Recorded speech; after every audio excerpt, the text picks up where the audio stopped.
안녕하세요. 시간 참 빠르네요. 엊그제 2022년이 시작된 것 같은데 벌써 반년이 지나가네요. 전 빠른 세월을 몸소 느끼고 있는 이른이 다 돼가는 60대 여자이자 효자 아들을 둔 엄마이기도 합니다.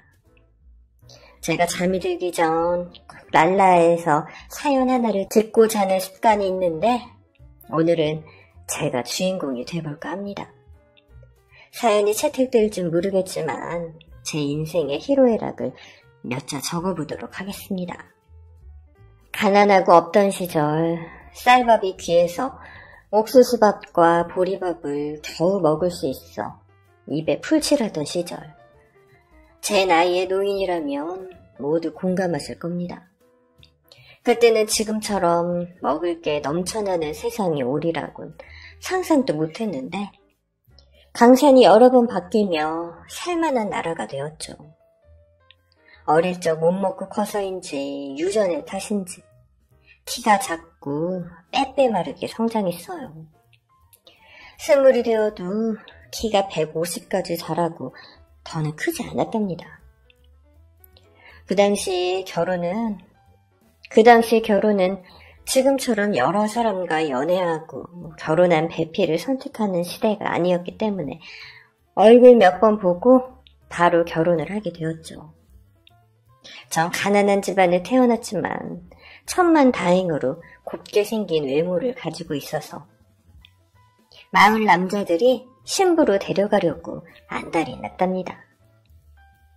개중 마을에서 제일 가는 부잣집 아들이 저희 집으로 찾아와서 저와 결혼하고 싶다고 인사를 오게 되었죠.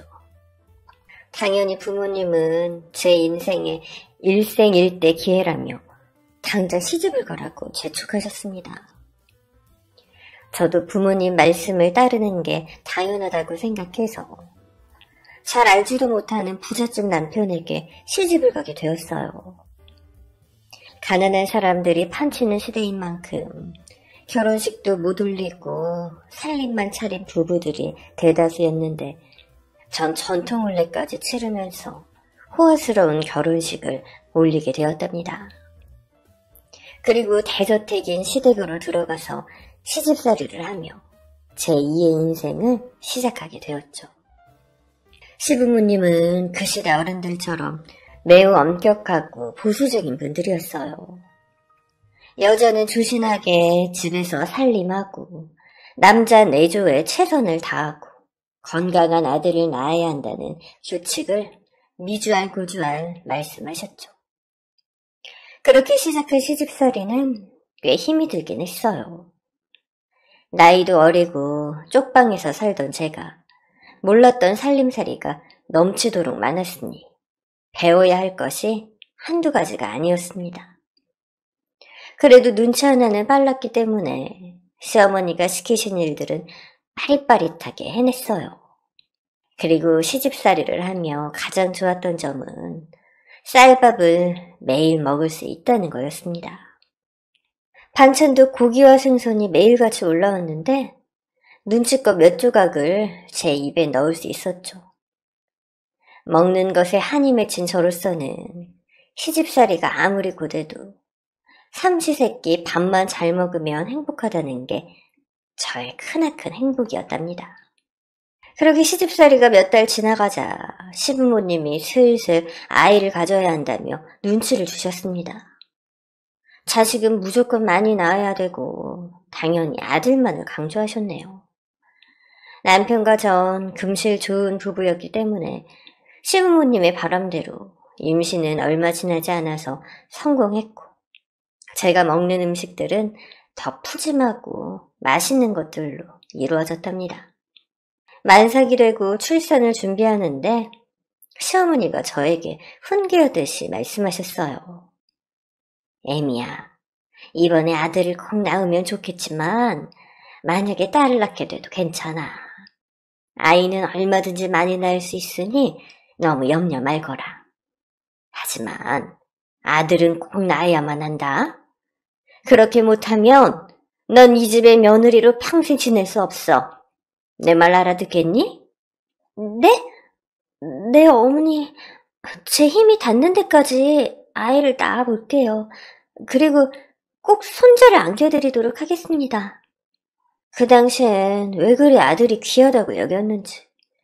저뿐만 아니라 제 나이 때 많은 분들이 출산하기 전에 많은 스트레스를 받으셨을 겁니다. 그때 당시에는 산부인과에서 태아의 성별을 알려주지 않았으니 분만을 해야만 아들인지 딸인지 알 수 있어서 긴장의 끈을 놓치지 못했죠. 그렇게 분만실에서 13시간의 진통을 겪으며 어렵게 뱃속의 아이를 낳게 되었습니다. 전 혼절했기 때문에 아들이 태어났는지 딸이 태어났는지 가늠하지 못했답니다. 그런데 의사 선생님의 말씀에 기쁨의 눈물을 흘렸어요. 축하드립니다. 아들이네요. 정말요? 고맙습니다. 아들을 낳은 것도 좋았지만 시댁에서 며느리로 평생 살 수 있다는 희망에 안도했고 기쁨과 희열을 느꼈습니다. 전 회복실에서 오랜 시간을 자게 되었고 달콤한 꿈까지 꾸었답니다. 하지만 그런 행복한 감정을 겨우 체감하고 있는데 의사 선생님이 충격의 말을 전했어요. 그런데 아기 눈이 이상하네요. 아무래도 검사를 해봐야겠지만 앞을 못 보는 것 같습니다. 뭐라고요? 앞을 보지 못하다니 그게 무슨 소리예요? 이제 갓 태어난 아이한테 어떻게 그런 말 할 수 있어요? 사모님, 아이의 눈동자가 움직이지 않네요. 선천적으로 태어난 시각장애인일 확률이 높습니다. 일단 검사부터 하고 다시 말씀드리도록 하죠. 전 의사 선생님이 착각한 거라 생각했어요. 제 아무리 전문가여도 원숭이도 나무에서 떨어진다는 말처럼 실수로 잘못 판단했길 바랐죠. 하지만 제 품에 안긴 아들은 눈동자에 초점이 없었고 세상 빛을 보지 못하는 게 분명히 보였어요. 결국 전 아들에게 두 눈을 주지 못했다는 미안함에 오열하고 말았고 오랜 시간을 힘들어했습니다. 남편과 시댁 식구들은 그런 제 아들을 안아주지 않았고 하자 있는 자식을 낳았다고 저에게 온갖 상처되는 말을 남발했습니다. 애미야, 내가 아들 낳으랬다고 이런 폼사 아들을 낳았니? 어휴, 사내 구실은커녕 사람 구실도 하기 힘들게 생겼네. 우리가 실망은 했다만 다음번에는 건강한 아들로 낳거라. 며느리 하나가 집안 분위기를 망치다 못해서 가문에 망신을 끼치는구나. 우리 가문에 장애인이 웬 말이냐. 어휴, 가난한 집구석에 사는 걸 며느리로 받았던 게 문제가 있던 거라고. 제대로 먹지도 못하고 자랐으니 이런 애새끼를 낳은 거라고. 전 꿀먹은 벙어리로 시부모님의 모진 말씀을 듣기만 했어요. 그때 당시를 떠올리면 왜 그리 바보같이 듣고만 있었는지 뼈저리게 후회하고 있답니다. 앞을 보지 못하는 아들은 엄마인 저의 사랑만을 받고 자라게 되었고 시댁 식구들은 아들을 봐도 보는 체 많자 하고 말았어요. 게다가 식구들은 바로 둘째 준비를 하라고 일렀는데 애석하게도 아이가 들어서지 않았습니다. 아들이 돌이 지나고 2살, 3살이 되어도 동생은 생기지 않았죠. 그래서 전 시댁 식구들의 분노의 눈초리를 받아야 했고 애를 제대로 낳지 못하는 며느리로 낙인시켰답니다. 한편 앞을 보지 못하는 아들은 매일 제 얼굴을 어루만졌어요. 엄마가 어떻게 생겼는지 궁금하다며 고사리 같은 손가락으로 못난 애미의 얼굴을 쓰다듬어 주었죠. 그럴 때마다 제가 뜨거운 눈물을 흘리곤 했는데 아들 녀석은 제 마음을 다 아는 것처럼 속삭여 주었답니다. 엄마 괜찮아. 엄마 탓이 아니야. 나 때문에 울지 않아도 돼. 수혁아, 엄마 안 울어. 하품해서 눈물 나온 거야. 엄마 얼굴은 세상에서 제일 예쁠 것 같아. 맞지? 아니야. 우리 수혁이가 이 세상에서 가장 예쁘고 잘생겼어. 아들을 안고 두런두런 이야기를 나누는 시간이 저에게 가장 큰 행복의 시간이었습니다. 물론 시댁 식구들은 탐탁치 않게 생각했죠. 매일같이 둘째 소식이 없냐면서 호통을 치시는데 저로선 죄송하다는 대답밖엔 할 수 없었습니다. 전 앞을 보지 못하는 아들에게 세상의 빛을 보여줄 방법을 생각하다가 일출 때 바닷가를 내려가서 강렬하게 빛나는 태양을 보여주기로 했어요. 아들이 시각장애가 있긴 하지만 아주 밝은 빛을 보면 눈앞에 주황빛에 빛나는 걸 볼 수 있고 또 느낄 수 있다는 말을 자주 해서 아들에게 추억을 만들어주고 싶었답니다. 그래서 아들의 손을 꼭 잡고 마을을 조금 벗어나서 동해바다의 일출을 보여주었어요. 아, 엄마, 빨개요. 눈앞이 붉게 타올라요. 이게 태양인 거죠? 진짜 멋져요. 수혁아, 보이니? 태양이 조금 더 떠오르면 더 밝게 보일 거야. 우리 아들, 나중에 크면 저 태양만큼이나 빛나는 사람이 될 거야. 엄마가 장담한다고. 전 이미 엄마 옆에 있어서 빛나는 사람이에요. 엄마가 저한테는 태양이니까요. 7살 아들이 하는 말들은 음유시인 그 자체였고 절 기쁘게 하는 말들을 미리 연구를 했는지 또다시 눈물을 흘리게 만들었답니다. 멀리 여행은 가지 못했지만 모래사장을 거닐며 파도 소리를 듣게 해주었고 시원한 바람을 느끼게 해주었죠. 못난 애미가 해줄 수 있는 게 그것뿐이라 아들에게 미안할 뿐이었습니다. 아들이 8살이 돼서 학교에 들어가야 했는데 일반 학교에는 들어갈 수가 없어서 맹인 학교에 보내게 되었어요. 남편은 아들을 예뻐하진 않았지만 아빠 노릇은 끝까지 하려는 건지 아들에 대한 지원은 아끼지 않았습니다.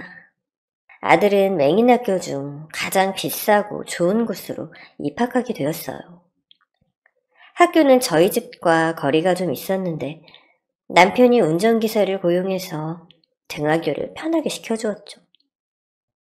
아들은 학교에서 금세 유명해졌어요. 똑똑하고 지혜로운 아이로 선생님들 사이에서 소문이 자자할 정도로 말이죠. 수혁이는 공부만 잘한 게 아니라 글쓰기와 음악에도 재능이 있었습니다. 앞을 보지 못할 뿐이지 일반 학교에 다니는 아이들보다 뛰어난 면이 한두 가지가 아니었어요. 선생님들 모두 앞을 보지 못할 뿐이지 다른 감각은 이 세상 누구보다 뛰어나다며 큰 인물이 될 거라는 말을 매일같이 들었답니다.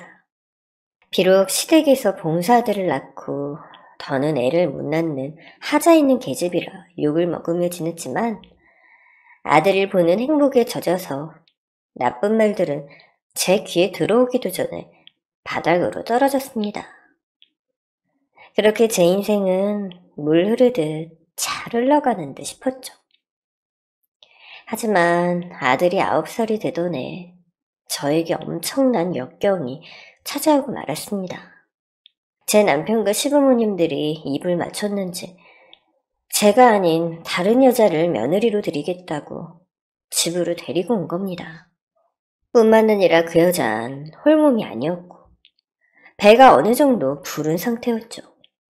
시댁 식구들은 저희 방으로 들어오셔서 종이 한 장을 건넸습니다. 애미야, 이제 그만하자. 우리의 연은 진작에 끊었어야 했는데 올해도 질질 끌었다. 네가 아이를 더는 못 가지는 것 같으니까 여기서 물러나는 게 낫겠다.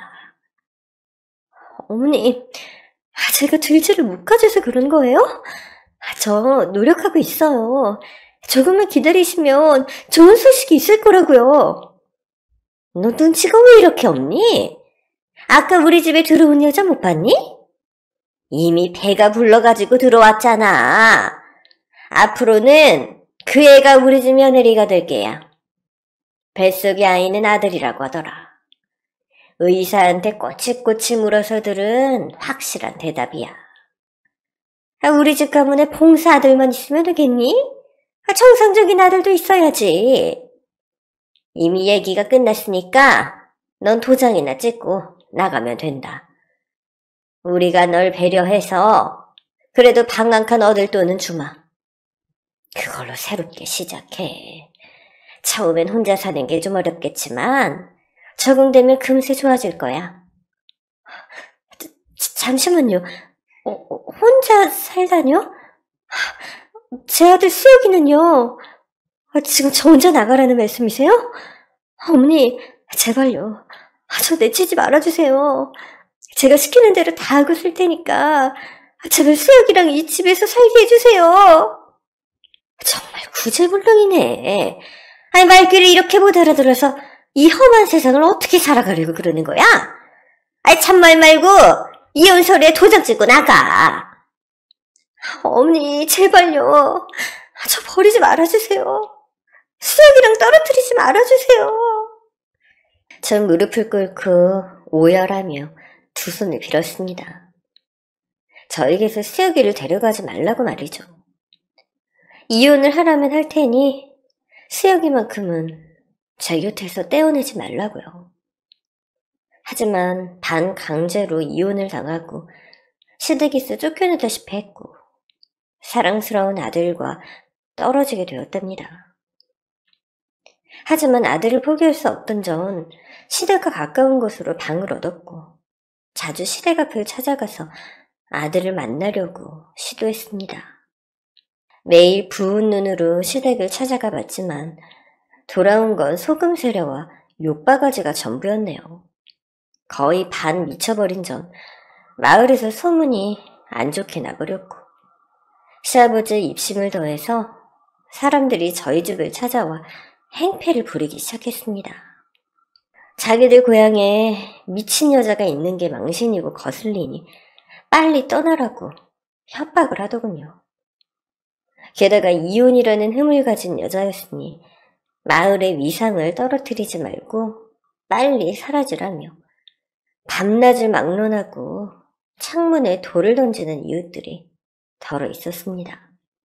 그래도 전 참고 견뎌내며 그곳을 떠나지 않았고 몇 달 동안 힘든 세월을 보내게 되었어요. 마을 사람들의 비난이 조금 잠잠해지자 다시 시댁을 찾아갔는데 뭔가 이상했어요. 제가 아들의 이름을 부르자 처음 보는 사람이 나오더라고요. 어르신은 누구신데 여기 계세요? 여기 저희 시댁인데? 소문이 무성한 그 미친 여자로구만. 자네 시댁 식구들 이사 간 지 몇 달 지났어.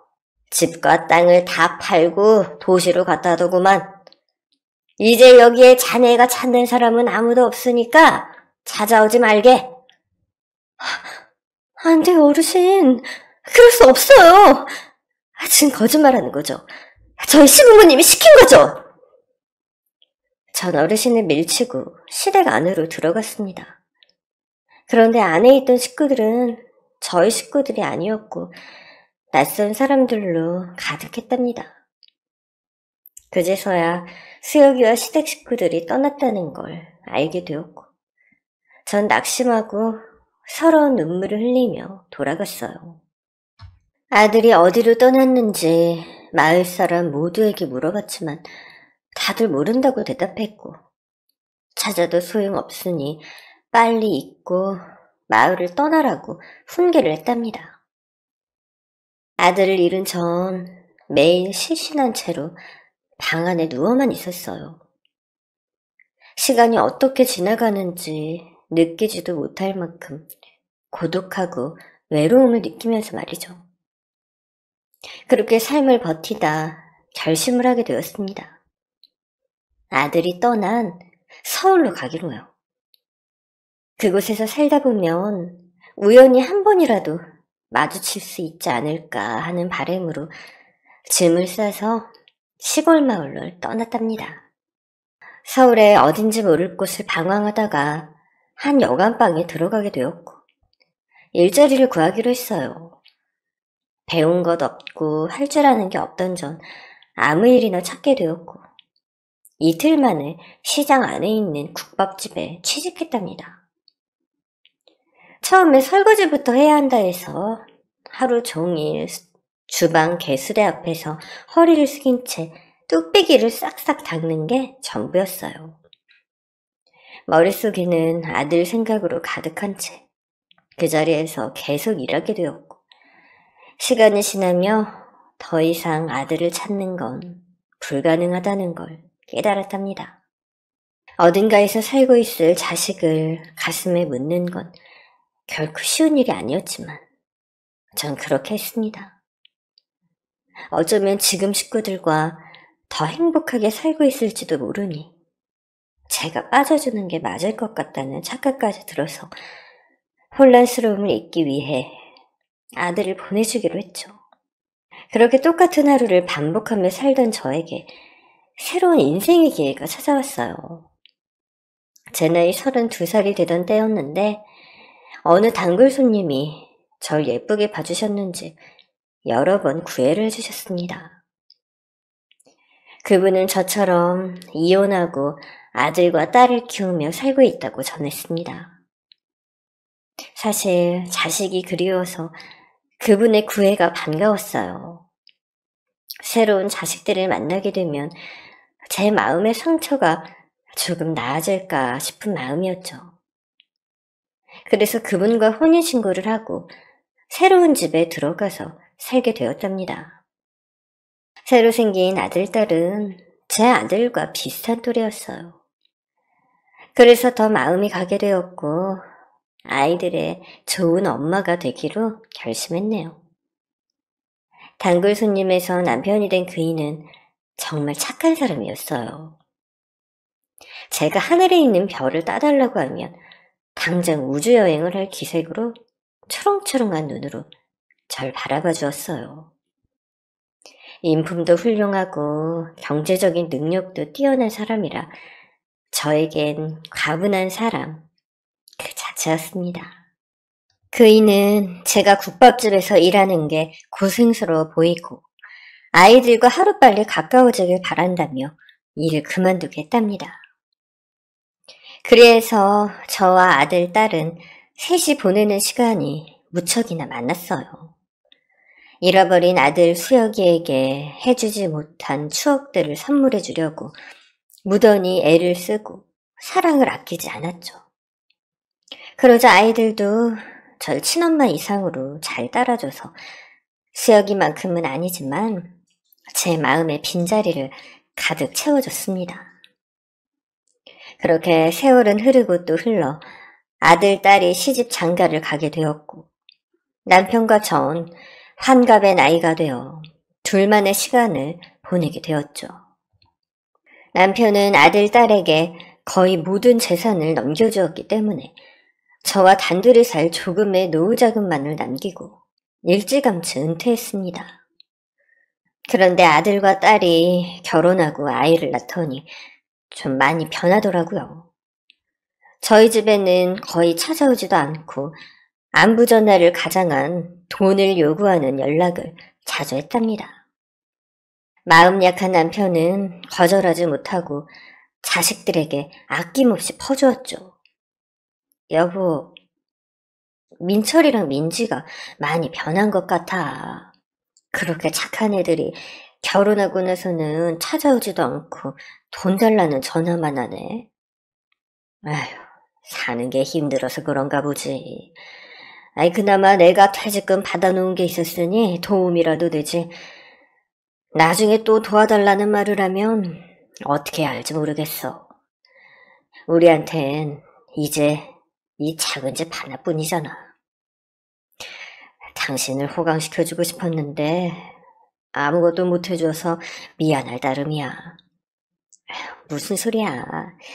당신이 고생해서 번 돈을 왜 나한테 써? 자식들한테 주는 게 당연하지. 그렇게 특별한 일 없이 남편과 오순도순 살고 있는데 청천벽력 같은 일이 벌어지고 말았어요. 가슴이 답답하다는 남편이 병원에서 검사를 받았는데 췌장암 말기라는 말을 듣게 되었답니다. 암세포가 이미 온몸에 퍼졌기 때문에 수술은커녕 항암 치료를 받는 것도 무의미했답니다. 결국 그이는 저와 조용히 지내다가 떠나고 싶다면서 끝까지 제 곁에서 따뜻한 말, 재밌는 말을 해주다가 세상을 떠나게 되었어요. 그런데 참 안타깝고 화가 나는 건 아들과 딸이 남편이 세상을 떠나고 나서야 찾아온 겁니다. 암 소식을 알렸을 때 조만간 찾아온다고 둘러대더니 결국 남편이 숨을 거두고 나서야 찾아왔더군요. 그리고 3일장 내내 뭐가 그리 좋은지 조문객들과 하하호호 떠들며 술을 마시는데 그걸 본 전 너무 속상했습니다. 게다가 자식들은 장례를 치르자마자 남편의 사망신고를 하고 곧장 보험회사로 찾아가서 사망보험금을 받아갔다네요. 그이가 세상을 떠나고 절 더는 엄마로 생각하지 않았는지 한 번도 찾아오지도 연락도 없었습니다. 씁쓸하긴 하지만 전 아이들과 쌓았던 추억을 회상하며 미운 마음을 만들지 않았어요. 언젠가 아이들도 저라는 존재가 소중하다는 걸 깨우칠 거라 믿었죠. 그리고 제 믿음대로 얼마 뒤 아들과 딸이 절 찾아왔습니다. 남편이 떠나고 처음으로 웃게 되었어요. 민철아, 민지야, 아유, 한 달 만이네. 엄마 보고 싶어서 찾아온 거야? 아들은 허공을 응시하고 있었고 딸이 무심하게 인사하더군요. 네, 뭐 겸사겸사. 얼른 들어와. 엄마가 밥 해줄게. 오랜만에 우리 애들 든든하게 먹여야겠다.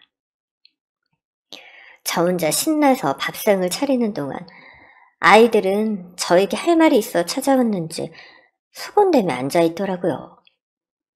전 그게 뭐가 되었든 간에 저를 찾아온 것만으로도 기뻐서 맛있게 한 상을 차렸습니다. 그렇게 오랜만에 저희 세 식구가 식사를 하게 되었고 들뜬 전 계속해서 호들갑을 떨었어요. 하지만 아들 녀석이 제 호들갑을 멈추게끔 놀라운 이야기를 꺼냈답니다. 엄마, 저희 돈 좀 해주세요. 저희가 애 낳고 사느라 돈 들어가는 데가 한두 군데가 아니네요. 그래서 민지랑 같이 장사 좀 해보려고 식당을 받았어요. 아버지 보험금으로는 좀 부족해서 보태줬으면 하는데. 그렇구나. 그런데 어쩌지? 엄마가 가진 돈이 없었단 말이야. 도와주고 싶은 마음은 굴뚝 같은데 어떡하지? 이 애미가 부족하고 못나서 미안하다. 제가 한숨을 내쉬듯 대답하자 딸아이가 말문을 열었습니다. 돈이 왜 없어요? 이 집이요. 이거 우리 아빠 재산이잖아요. 엄마는 여기서 공짜로 지내는 거고. 아빠 돌아가셨으니까 우리가 받아야 정당한 게 아닌가 싶어요. 그제야 아들, 딸이 절 왜 찾아왔는지 가늠할 수 있었죠. 남편과 살던 집을 팔고 돈으로 달라는 말을 하려고 온 거더라고요.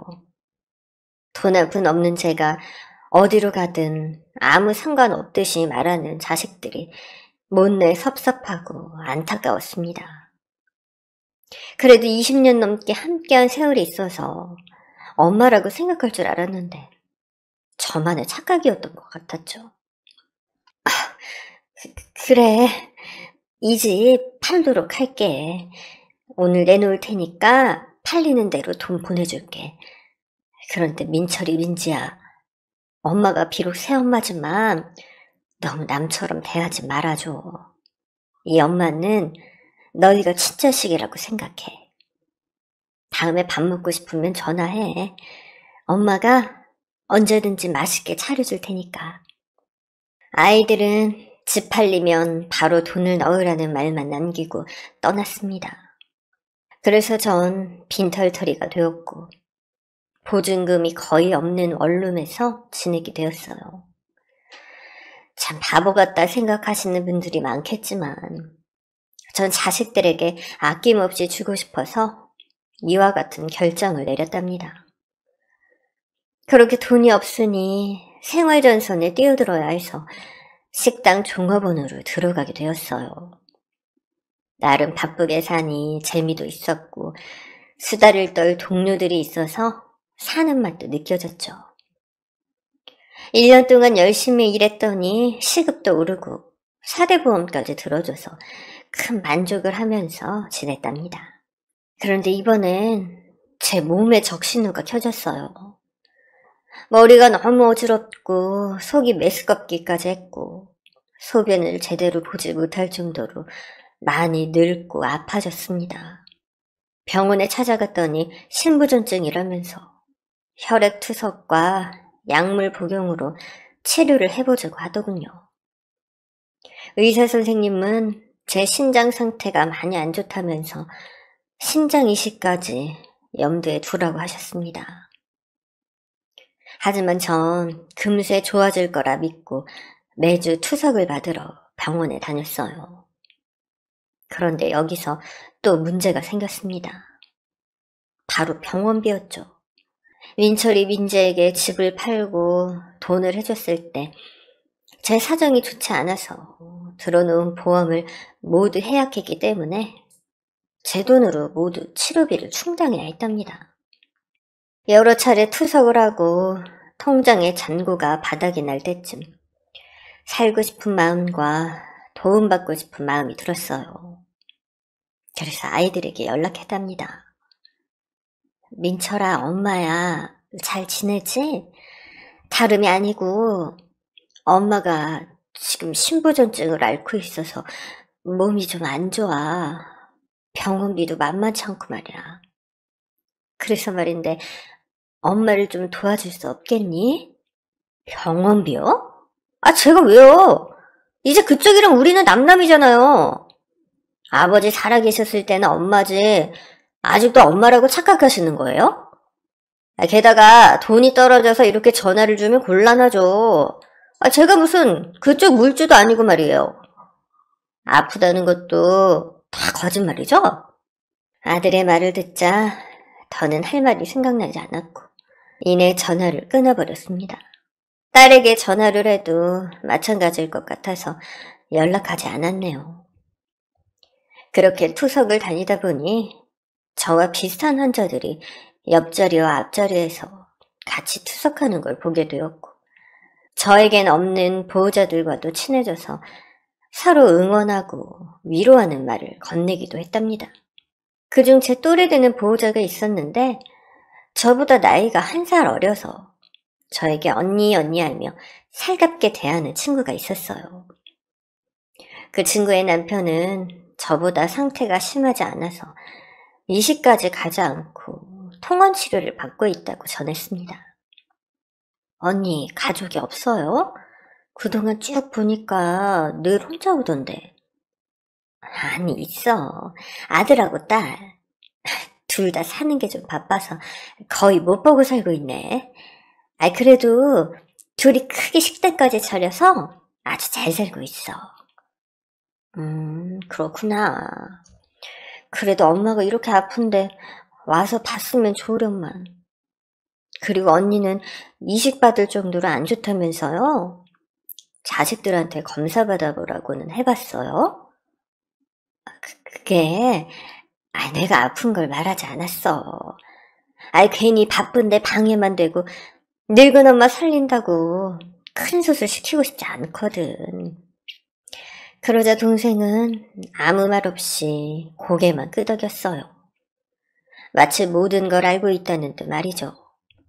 그러다 동생과 병원 휴게실에서 음료수를 마시고 있는데 동생이 자기 인생 이야기를 미주알 고주알 떠들더라고요. 전 동생 이야기가 재밌어서 집중해서 들었고, 둘이 하하호호하며 재밌게 시간을 보냈답니다. 그렇게 웃다 보니 아픈 것도 다 잊혀지는 기분이었죠. 그리고 동생이 이번엔 제 이야기를 듣고 싶다면서 옆구리를 찌르더라고요. 전 많은 생각을 했는데 살아봐야 얼마나 더 살까 싶어서 동생에게 제 인생 이야기를 들려주기 시작했어요. 가난했던 어린 시절과 부잣집에 시집가서 앞을 보지 못하는 아들을 낳은 것, 그리고 이혼과 재혼, 새로 만난 자식들과의 추억들을 이어서 말하다가 마지막 남편의 죽음과 재산을 모두 준 것까지 장황하게 다 말해주었죠. 게다가 얼마 전 병원비를 빌리려고 전화했다가 남남이라는 소리까지 들은 것까지 허심탄회하게 들려주었어요. 그러자 동생은 소스라치게 놀라면서 민철이와 민지 흉을 엄청나게 보더라고요. 전 동생이 뭐라 하든 허허 웃고 말았고 이미 다 지난 일이라 괜찮다고 말해주었습니다. 그리고 제 지갑에 항상 지니고 다니는 아들 사진을 보여줬어요. 당연히 제가 낳은 수혁이 사진을 말이죠. 그런데 동생이 한참 동안 들여다보더니 화들짝 놀라는 겁니다. 언니, 이 사람이 언니 아들이야? 혹시 이름이 이수혁 맞아? 네가 내 아들 이름을 어떻게 아니? 너무 놀랍다. 언니, 이수혁을 모른단 말이야? 이수혁 텔레비전에서 나왔었다고. 잠깐 기다려봐. 내가 이 사진이랑 똑같은 거 보여줄게. 그리곤 잠시 병실로 다녀오더니 묵직한 책 한 권을 들고 왔어요. 언니, 이거 봐봐. 100마디 말보다 눈으로 한번 보는 게 좋을 거야. 뭔데 그래? 동생이 준 책 표지에는 이수혁 자서전이라는 제목이 써있더라고요. 전 설마 하는 마음으로 책장을 폈습니다. 그런데 첫 장부터 제 아들 수혁이의 어린 시절 사진이 보이더라고요. 그리고 다음 장을 넘기며 읽어봤더니 글쎄 제 아들이 오페라 가수였답니다. 실력 있는 오페라 가수라고 정평이 나 있었는지 많은 경력들이 쓰여 있더라고요.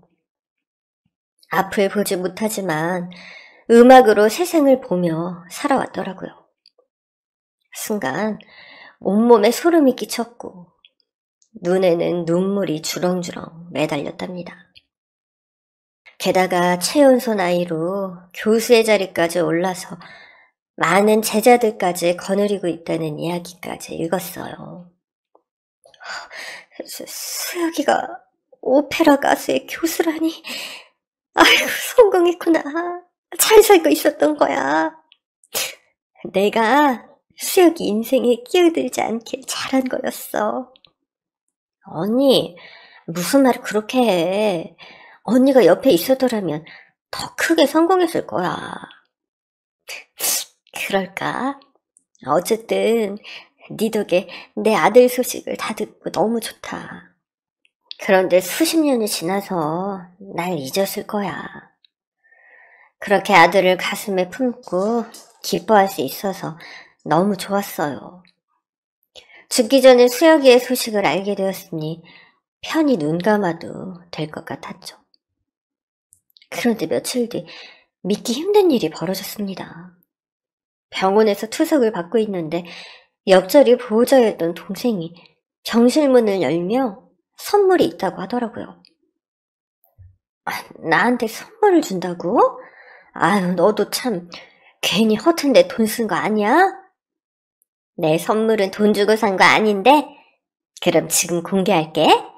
하나, 둘, 셋! 동생은 숫자를 세고 문을 활짝 열었습니다. 그리고 제 눈앞에 수혁이가 나타났습니다. 수혁아, 엄마? 잠시만요. 제가 그쪽으로 걸어갈게요. 수혁이는 동생의 도움으로 제 앞까지 걸어왔어요. 전 너무 감동해서 눈물을 줄줄 흘리고 말았네요. 이윽고 수혁이가 제 얼굴을 만지기 시작했고 표정이 밝아지는 게 보였습니다. 맞다, 우리 엄마. 옛날이나 지금이나 왜 이렇게 울보여? 아들, 엄마를 기억하니? 예? 아들이 엄마를 기억 못할 리 있어요? 우리가 어쩔 수 없이 헤어지긴 했지만 전 엄마를 한 번도 잊어본 적 없다고요. 제 손에 닿는 엄마의 얼굴은 세상에서 가장 아름답고 빛이 난다고요. 그리고 수혁이는 누워있는 제 품에 안겨서 보고 싶었다고, 사랑한다고 속삭였습니다. 그리고 아무 걱정 말라면서 아들인 자기가 절 살려주겠다고 신신당부했답니다. 아들은 저와 많은 대화를 나누기도 전에 신장 이식이 가능한지 검사를 받고 나왔어요. 그리고 수술이 적합하다는 결과가 나왔고 며칠 뒤 신장 이식 수술을 받게 되었답니다. 다행히 수술은 성공적이었고 저도 아들도 건강할 수 있었어요. 전 아들에게 수십 년 만에 만나서 수술 때 눕히게 된 걸 진심으로 미안했어요. 하지만 살 수 있어 행복했고 아들과 함께할 시간이 주어졌다는 것에 깊이 감사했습니다. 아들이 그동안 어떻게 지냈는지 말해주었는데 제가 생각했던 것과는 많이 달랐어요. 서울로 이사 온 지 몇 년 뒤 시부모님이 지병으로 돌아가셨고 이후 전남편과 재혼한 계모가 아들을 심하게 차별하고 괴롭히는 바람에 힘든 청소년기를 보냈고 얼마 지나지 않아서 전남편이 술과 도박에 빠져서 패가망신을 하고 말았대요. 그때 계모와 이북동생은 어딘지 모를 곳으로 떠나버렸고 전남편은 더 깊이 술독에 빠지게 되었고 8차선 도로를 무단횡단하다가 교통사고로 세상을 떠났답니다. 그리고 홀로 남겨진 수혁이는 고등학교 선생님의 추천으로 대학에 갈 수 있었다네요. 제가 몰랐던 아들의 특기인 노래 때문에 앞길이 탄탄대로였답니다. 그래서 여기까지 오게 된 거였죠.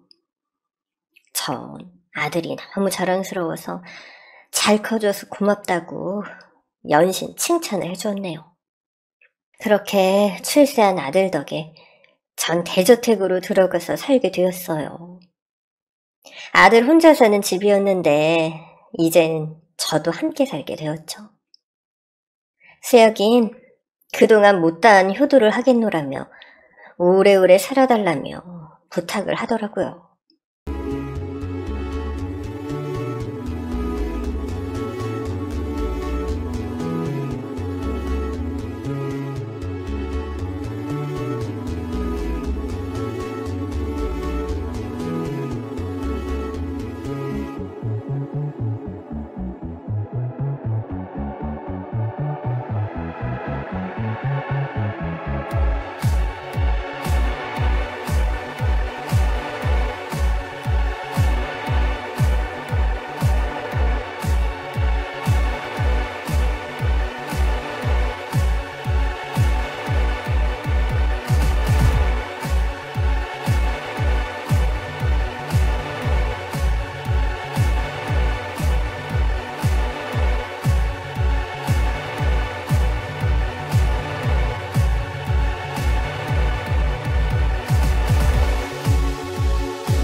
전 아들 덕분에 병도 낫고 돈벼락까지 맞은 거였죠.